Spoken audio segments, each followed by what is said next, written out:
It's been a rough few weeks around the world with the spread of COVID-19. I hope you're all staying safe at home and that content like this would inject some much needed normalcy in our lives. Huawei launched the P40 Pro last week. As the middle child between the standard P40 and the P40 Pro Plus, how does it compare with Samsung's S20 Plus and the iPhone 11 Pro Max? As with all P-series smartphones, we start off with the cameras. In these snapshots, the iPhone on the right has blown some highlights in the buildings around the tree.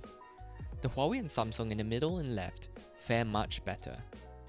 Next, portrait mode. The iPhone and Samsung make tiny errors that only pro photographers might spot. But once you see the unblurred spot on the right and the stone on the left, you just can't unsee them.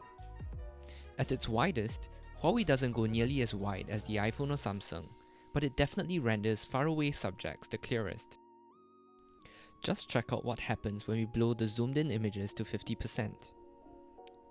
Next, video. In this handheld walking clip, though the comparison is tight, Huawei has a slight advantage in stabilization and removing artifacts like moire that you see in the buildings behind. What's the big difference between last year's Mate 30 and this year's P40? Huawei dropped some super useful AI trickery in the form of golden snap. Like Top Shot from last year's Google Pixel, it selects the best shot from a burst, but it goes the extra mile by actually removing passers-by and reflections in your shot.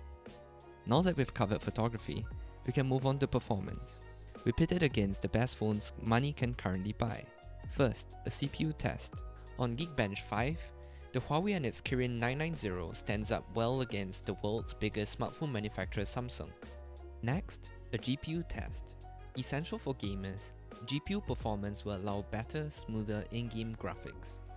With the 3D Mark Slingshot Extreme benchmark, the Huawei P40 Pro delivers astounding results, surpassing the S20 Plus and even the top-spec'd iPhone.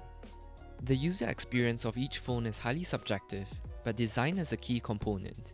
Without a doubt, the hefty iPhone and its frosted glass and stainless steel frame feels the most premium, but it can get slippery and top-heavy. Samsung's less curved screen was nice, but the real star of the show is Huawei's overflow display. This means that the glass is gently curved on all four sides of the phone, making gesture navigation feel pretty good.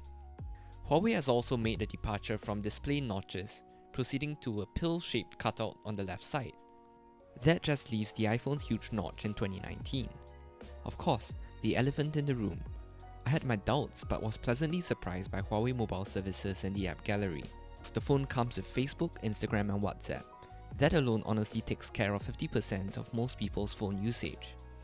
That's a healthy option for news like CNA and the Straits Times, and for shopping with Lazada and Shopee.